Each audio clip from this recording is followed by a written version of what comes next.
Hello everyone. The season of winter for me has always been a really awesome season. A season where everybody stays inside and doesn't do as much as in summer. It's a really great moment that you can concentrate on what is important to you and really focus on your own growth. So therefore, I'm going to explain to you the winter arc that I'm planning to do this year and the key concepts that have led me to my decision.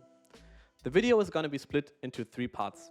Part number 1 will be decluttering your brain and your thoughts by eliminating some of the overstimulation that we have through dopamine. Part number 2 will be deprogramming your behavior, because as much importance as we give our thoughts, we also need to give what we are doing on a daily basis. And last but not least, I'm going to tell you the 1 or 2 things that you should focus on for your winter and how to find the things that are right for you. So let's jump right in. I'm hyped. Let's go. Okay, number 1, decluttering your brain. For me, winter symbolizes a simple nature, a simple landscape, and a quiet atmosphere. Therefore, this is what we want the insides of our brains to look like as well.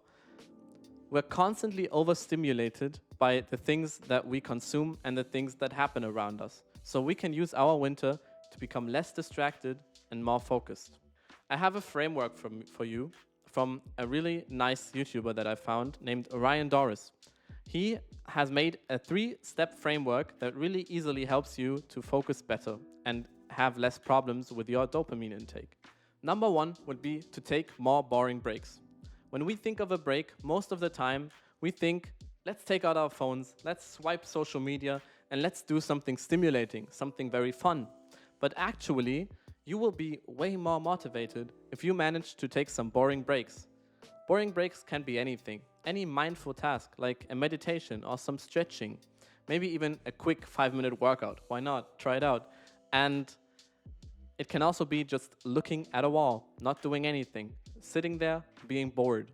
Because actually, the times that we are bored the most are the times that our brain has time to progress and time to process what you have given it during the work. So if you are bored, you kind of refresh your brain and you give it new energy to work again. Number 2, inhabit the in-between. There's so many moments in every day in which we don't currently really do something, but it's not our fault. For example, if you want to go to the gym, you first have to drive there. You also drive to work every day, and you sometimes have to wait on the phone when you call someone because they are not directly ready for you, or any other waiting opportunities. If we learn to inhabit these pauses, let's just say, for example, that I don't talk for 5 seconds. You're not gonna swipe off the video, will you? Yeah, that was really boring, but actually, if you just learn to live in these moments, to cherish these moments, and to not stimulate yourself, like I really honestly hope that in these 5 seconds you didn't take out your phone and looked at something else, because that's how I started and that's what I did in the beginning. Learn to inhabit the in-between. And last but not least, a concept that we really often hear is really good for us is multitasking. Everybody says the more things you can do at once, the better you are at multitasking. But actually, nobody ever rates if that is a good thing. Because I think it's way better to cultivate your ability to monotask. I think it is way more powerful if you are really good at doing one thing, really good at focusing on one thing. It's been a struggle for me in the beginning when talking to this camera, because I realized that I'm really bad at focusing on my train of thought. I really struggled just getting out the sentences that I wanted to say all the way to the end, especially the long ones.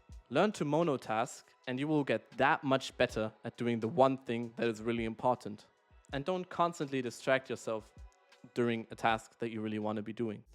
Okay, my personal experience about this topic would be that I used to always constantly have a video running during everything that I was doing. I was playing a video game and still I had a YouTube video running. I was talking to friends or eating my food or doing anything else, and all the time I was watching something on the side. It was a mix of overstimulation and absolute distraction because I didn't focus on one thing at a time. And over time, when I learned to fill breaks less and just chill, sit with myself, and experience boredom. It made the stuff that I was doing a lot more fun again. Through that experience, I was able to really look forward to working because I knew that every in-between time was just so damn boring. Okay, I will give you 2 of my extra tips that I have found over time that really help with this. Number 1 is lean into pain and lean into hardship. The stimulation that you get when achieving something that was really hard for you, really complicated, or that you simply didn't want to do, is an incredibly powerful source of dopamine. Because that is the dopamine that your brain really feels it has earned for itself, instead of just getting a quick kick from your phone, for example. Try incorporating these things and you will stop seeing the meaning in quick kicks like looking at your phone. And number 2, awareness is key. For many months, I have tried to improve myself with things, but I wasn't honest enough with myself and I didn't really understand what my problems were. The only time that I started seeing improvements in what I was gonna do was when I finally started being aware of my problems.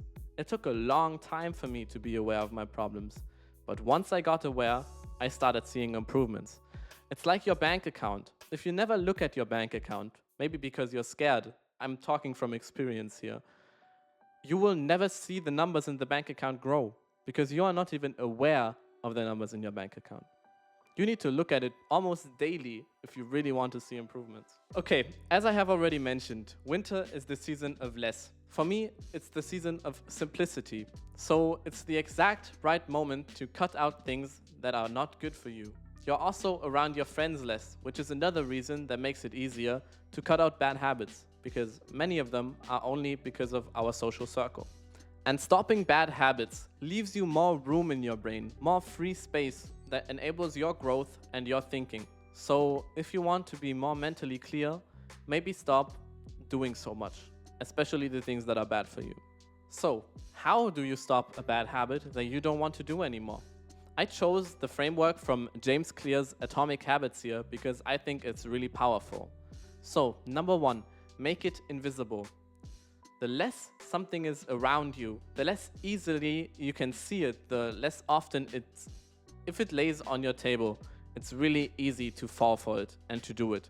But if it's nowhere near, maybe not even in your house, you're not going to see it at all, and it's going to be really hard and rare for you to think about it and do it. Number 2, make it unattractive.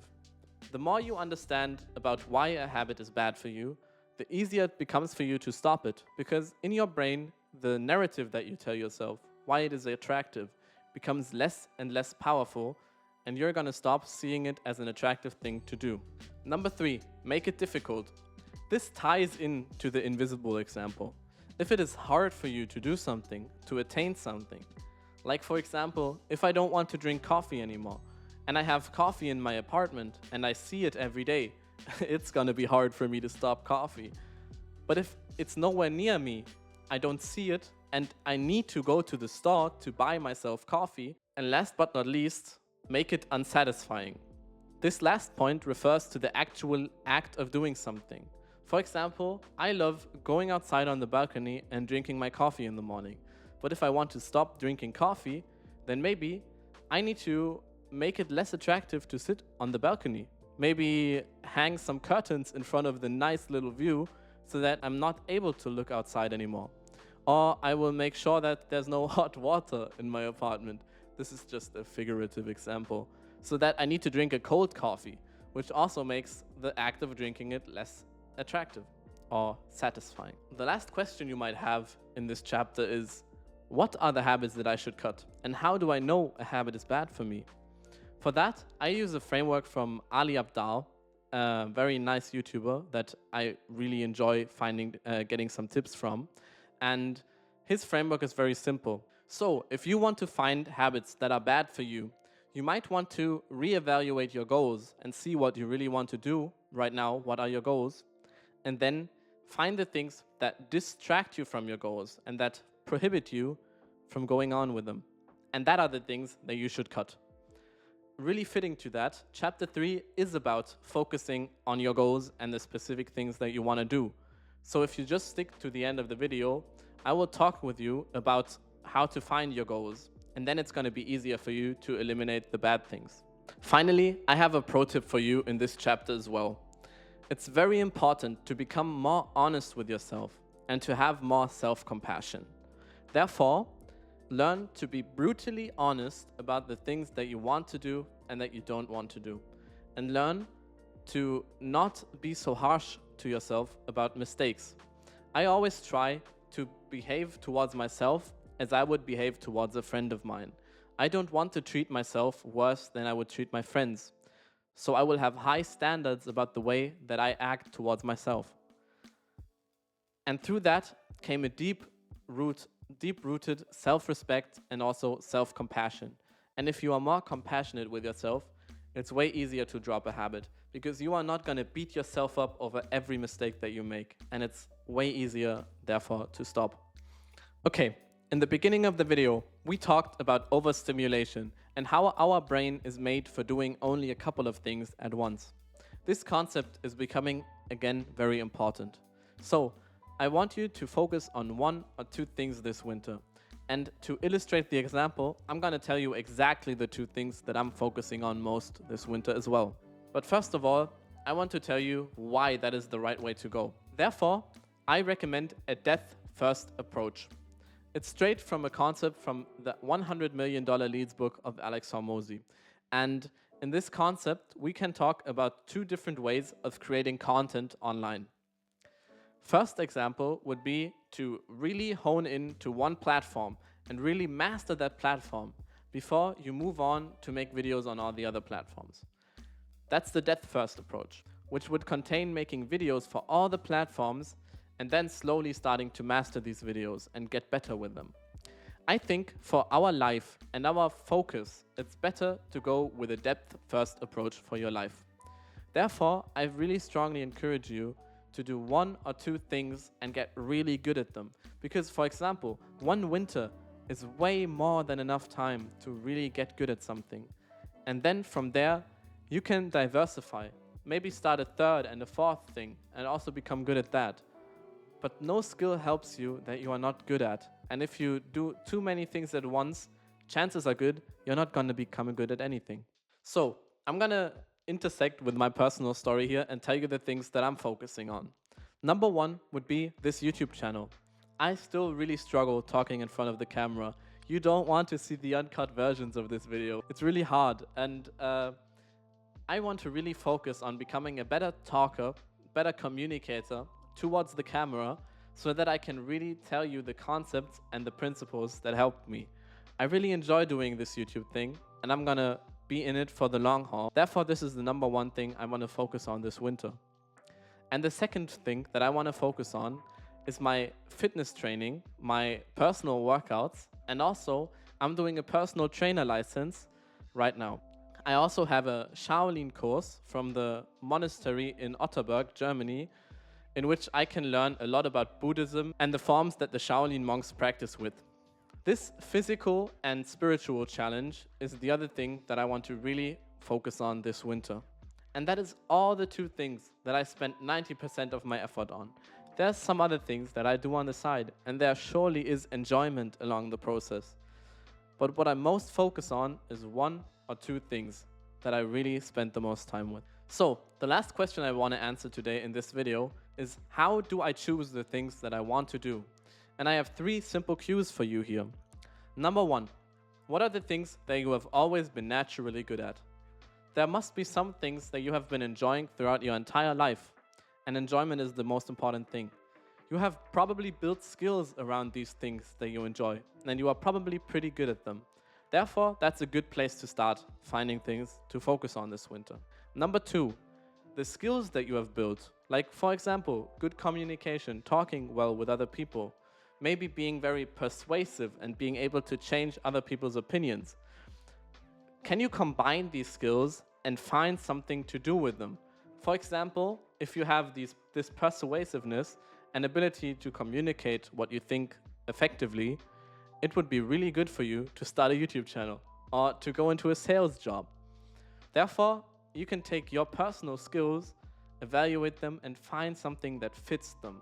And last but not least, is there any short-term goals that would help you achieve something in the long term. When I learn a Shaolin form in my Shaolin course, I start with really small steps. I learned the exact foot placement, the exact simple movement that I do to really get into a long form. Similarly, when I do a YouTube video, a long form video, I make manageable chunks and manageable skills and short chapters of the video so that I can talk through them until a long video has been formed. Do the same thing for your long-term goals. Make manageable chunks and see what small step you can take right now. That's a great way of finding the right things to do as well. Okay, let's revise really quickly what we have talked about today. Number 1, our brains are overstimulated and we have a constant clutter of information. Use this winter to dumb it down a bit, make it more simple, and get rid of the clutter in your brain. Secondly, our habits aren't always good for us, and oftentimes they distract us from the bigger picture. You can use this winter to get rid of some of the bad habits that you don't want to do anymore by finding them and slowly fading them out. And last but not least, your brain is not made to do tons of things at the same time. So focus on 1 or 2 greatly beneficial things that you can do this winter to really move forward. I'm gonna update you on my winter arc and I'm gonna tell you how everything is going. I hope that I was able to inspire you to start your own winter arc because I think everybody would benefit greatly by trying one. And I wish you a nice day. See ya, everybody.